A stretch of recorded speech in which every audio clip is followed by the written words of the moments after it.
Năm 1893, một thầy Rama ở Bengali thành lập trường yoga dạy nhập Somaji. Một hôm sau khi đã mời bác sĩ đến chứng kiến ông nhập Somaji, sau đó vị bác sĩ khám xét thân thể Rama, xác nhận ông đã chết và ký giấy báo tử. Nhưng điều bất ngờ là ông ta đã sống lại. Ngành y đã nhiều lần tiến hành khám nghiệm những người trong trạng thái Somaji và nhận thấy điện tâm đồ, điện não đồ không đo được, thân nhiệt bị hạ thấp.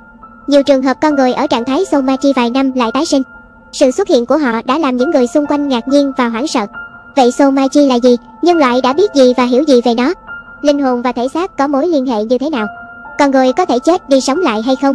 Sau đây sẽ là một số thông tin khiến bạn kinh ngạc về thế giới của chúng ta. Somaji và những bí ẩn về thân thể con người. Somaji là trạng thái thân thể bất động như đá, như thể đã chết nhưng vẫn còn sự sống. Não vẫn hoạt động và cơ thể vẫn còn xảy ra quá trình trao đổi chất. Thân thể người ở trạng thái Somaji cứng hơn nhiều so với thân xác của người chết. Sở dĩ nó có thể hóa rắn là do trao đổi chất trong người hạ xuống điểm không. Theo khoa học thì khi con người chết đi, quá trình trao đổi chất trong cơ thể vẫn sẽ tiếp diễn một thời gian. Trên cơ sở đó, người ta đã tiến hành cấy ghép các mô và cơ quan. Còn trong trạng thái Somaji thì thể xác có thể được bảo toàn trong nhiều năm. Vậy làm thế nào để nhập Somaji? Đó chính là thiền định sâu. Nhưng không phải ai tham thiền cũng đạt được định, và không phải ai học được cách nhập định rồi đều có thể đạt được trạng thái Somaji. Thiền được chia làm 3 giai đoạn. 1. Sơ thiền.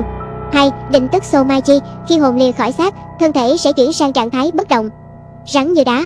3. Là bất nhã, khi đạt được sự anh minh chân chính trong ý thức về sự sống và vũ trụ. Để nhập Somaji thì cần rũ bỏ tâm năng tiêu cực, để tâm hồn và thể xác giải thoát khỏi những thứ tiêu cực. Tham thiền là sự chuyển từ không gian này sang không gian khác. Điểm quan trọng trong thiền là tĩnh lặng hoặc vô thức. Nếu vô thức kéo dài 28 giây thì con người đang tiến dần tới Somaji, tức bắt đầu nhìn thấy thể xác mình từ bên ngoài. Nhập được Somaji là điều không hề dễ dàng. Rất hiếm người có thể làm được điều đó. Thường thì trong trường thiền, người ta nhập Somaji 3 lần trong ngày, mỗi lần ở trong trạng thái đó không quá 1 tiếng đồng hồ. Sau khi nhập Somaji, người ta có thể quan sát thân thể mình từ ngoài khi phần linh hồn đã rời khỏi xác. Con người có thể tiếp tục sự sống sau khi thể xác đã rơi vào trạng thái như bị ướt khô khi quay về đó. Nhờ Somaji, ta có thể hiểu được sự sống của linh hồn, có thể thấy được thể xác mình trong thực tại, một thân thể bất động và dường như đã chết. Song ta lại cảm nhận được mình vẫn đang sống. Có thể hiểu rằng vẫn có thể sống và phần xác được bảo toàn trong nhiều năm, và thậm chí là hàng trăm, hàng nghìn, hàng triệu năm. Somaji có thể là trạng thái cứu hộ con người khi gặp các tai biến và hiểm nguy như thảm họa toàn cầu. Như đã được nhắc đến trong các video trước đây, quỹ gen nhân loại được thành lập để đề phòng trước các trận đại hồng thủy tận diệt cả nền văn minh trên trái đất. Bởi vì thân thể con người đã được tạo nên qua một quá trình tiến hóa lâu dài, việc gì phải đi lại chặng đường đó từ đầu mà không bảo quản nó, đúng không?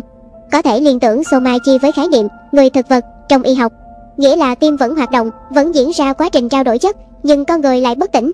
Phải chăng linh hồn đó không muốn quay lại với thể xác? Có thể vì linh hồn không thích cái thân thể đó, hoặc thể xác đã bị hủy hoại quá mức. Thực rằng nếu thể xác sống không có linh hồn thì sẽ là người thực vật. Trừ khi hồn quay về với xác thì lúc đó mới là người. Tại một bệnh viện mắt ở Nga, một nữ nhân viên đến gặp viện trưởng kể rằng trước đó 1 tuần cô ta đã chết lâm sàng do sốc quá mức. Trong lúc đó cô nhìn thấy quá khứ và tương lai nên đến xin nghỉ phép để đi dự lớp tiên tri. Viện trưởng đồng ý và đùa vui rằng sẽ chuyển cho cô ta sang chức vụ nhà tiên tri của viện, giữ nguyên mức lương. Chúng ta thường hay nghe nhắc đến những người chết đi sống lại thường nhìn thấy được một thế giới khác, thậm chí có thể nhìn thấy được quá khứ và tương lai. Điều này cũng được đề cập rất nhiều trong phim ảnh. Vậy linh hồn là gì? Tại sao có thể dùng nó để tiếp cận với một thế giới khác? Tại sao có thể nhìn thấy được quá khứ và tương lai khi không bị bó buộc với thể xác? Linh hồn là một phần của năng lượng vũ trụ và nó nằm trong một không gian được vạch riêng. Năng lượng linh hồn đó là năng lượng ở ngoài electron và ngoài proton. Nhưng tâm năng vô cùng mạnh mẽ, có khả năng tác động lên lực hấp dẫn. Có tâm năng tích cực và tâm năng tiêu cực, chúng gắn liền với nhau. Hitler đã tích lũy tâm năng tiêu cực và nó đã đưa đến chiến tranh và hủy diệt con người. Tâm năng tiêu cực có thể thu hút các hiểm họa thiên nhiên và vũ trụ. Bởi vậy cùng với xung đột và chiến tranh thường xảy ra động đất, rơi thiên thạch. Theo khoa học thì có tồn tại thế giới vật thể và thế giới vô hình. Thế giới vật thể bao gồm vật chất như các hành tinh, vì sao, các trường điện từ và lực hấp dẫn. Thế giới vô hình gồm có các hiện tượng vật lý, tâm thần như năng lượng tâm thần, năng lượng sinh học. Thế giới vô hình dựa trên các tần số cực cao. Trong các thư tịch cổ thì mọi phần của linh hồn đều là bộ phận của trường thông tin toàn thể mà trong dân gian gọi là đấng trí tôn. Các bậc được bí truyền có thể tham dự trường thông tin toàn thể và tiếp nhận các kiến thức mà chúng ta cảm thấy kỳ lạ. Trong trường thông tin đó tập trung tri thức của không chỉ riêng nền văn minh chúng ta mà của cả các nền văn minh trước đây. Về thông tin các nền văn minh trước các bạn có thể tìm hiểu ở video đã được đăng trên kênh của mình nhé. Khi tham gia trường thông tin toàn thể, chúng ta có thể nhìn thấy được quá khứ và tương lai. Phải chăng các nhà tiên tri vĩ đại như Vanga đã gia nhập được trường thông tin đó và rồi đưa ra những lời tiên đoán gây chấn động thế giới? Nhưng tại sao không phải ai cũng có thể tiếp cận với quỹ kiến thức vũ trụ? Bởi vì như thế thật nguy hiểm. Như đã được nhắc đến trong các video trước, các nền văn minh cổ xưa đã sử dụng năng lượng và sức mạnh cho mục đích xấu, cho chiến tranh phá hoại. Nên Đấng Trí Tôn đã quyết định không cho loài người dễ dàng tiếp cận với tri thức toàn thể, mà phải tự xoay sở, tự tích lũy lấy kinh nghiệm. Nhưng nhà máy của Hitler đã thiết kế và chế tạo đĩa bay, mà đó lại do hai người phụ nữ được tiếp cận với quỹ kiến thức vũ trụ để nhận các kinh nghiệm và chuyển cho Hitler. Cuối chiến tranh, chúng đã chế tạo được đĩa bay và cho bay thử, nhưng chưa kịp sử dụng cho chiến tranh. Những chiếc đĩa bay cũng không biết bằng cách nào đã biến mất. Đó là khi nguyên tắc của cõi kia bị vi phạm, công nghệ cổ xưa rơi vào tay kẻ ác. Trường thông tin toàn thể đã sửa sai, Đấng Trí Tôn có thể dùng mãnh lực tác động lên phần hồn của con người. Chẳng hạn tác động lên những con người làm ra đĩa bay, khiến họ tự phá hủy thành quả lao động của mình. Vì cái thiện phải thắng, nếu trong trường hợp ngược lại thì thế giới chắc chắn sẽ bị phá hủy. Chúng ta chắc hẳn ai cũng đã nghe qua luật đầu thai sinh kiếp khác, nghĩa là linh hồn có thể liên tiếp sống trong các thân thể khác nhau, tích lũy năng lượng tâm linh tích cực hay tiêu cực. Khi đứa bé nằm trong bụng thì nó chưa phải là con của bạn, vì còn phụ thuộc vào linh hồn nào sẽ nhập vào nó. Với cái hít thở đầu tiên của đứa bé thì hồn nhập vào thể xác, nó cho khởi động thể trí, tức khả năng suy nghĩ tư duy. Lúc đó linh hồn đã tách khỏi trường thông tin toàn thể, chỉ còn những khả năng khởi thủy, do kiếp trước định đoạt, luân hồi. Còn những đứa trẻ thiên tài là do khi sinh ra thể xác đã thu nạp phần hồn, chưa mất hẳn mối liên hệ với trường thông tin toàn thể. Một loạt phim tên Badirisik kể về những đứa trẻ thiên tài khi sinh ra sở hữu những kiến thức rộng lớn của vũ trụ và giao tiếp với nhau bằng thứ ngôn ngữ kỳ lạ. Tuy nhiên, ở độ tuổi 2 đến 3, kiến thức và ngôn ngữ bị mất đi khi các em bé học cách nói tiếng người. Chúng ta chắc hẳn đều đã từng được tiếp xúc với quỹ kiến thức vũ trụ, nhưng vì tất cả sẽ quên đi khi lớn lên nên không thể truyền đạt với thế giới bên ngoài.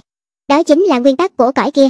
Trong học thuyết bí ẩn có khái niệm sợi chỉ bạc kết nối phần hồn với phần xác đã chết trong một thời gian nhất định. Nếu sợi chỉ bạc bị đứt thì hồn sẽ không tìm được xác và không thể quay trở lại. Trong trạng thái Somachi, sợi chỉ bạc sẽ được kết nối cho dù thời gian kéo dài bao lâu đi nữa. Khi chết đi hồn lìa khỏi thân thể, có lẽ là trong thời hạn 40 ngày. Nhờ mối liên hệ này, hồn có thể tìm ra xác nhờ sợi chỉ bạc. Đó là nguyên tắc của Đấng Trí Tôn, cho phép hy vọng đến cùng hồn sẽ quay về với thân xác của nó. Khi ngủ say, hồn dạo chơi nhưng vẫn giữ sợi chỉ bạc để về với thân xác. Bởi vậy không nên đánh thức đột ngột người đang ngủ say, vì hồn có thể không kịp tìm ra xác của mình. Cuối cùng là những nơi có thể bảo quản được thân xác người trong trạng thái Somachi là băng và hang động có nhiệt độ thích hợp. Một ví dụ ở Himalaya đã tìm thấy con cá nằm trong băng hàng triệu năm. Khi băng tan, con cá đó đã sống lại và bơi ra. Những hiện tượng tương tự cũng có thể xảy ra với con người trong trạng thái Somachi. Nghe có vẻ giống với các bộ phim viễn tưởng Hollywood quá nhỉ? Nhưng các bạn có thể tin tưởng vì có ai dám chắc rằng con người đã hiểu hết về thế giới này, về vũ trụ bao la rộng lớn này. Chúng ta chỉ là một phần của tạo hóa mà thôi. Video đến đây thôi, hẹn gặp lại các bạn.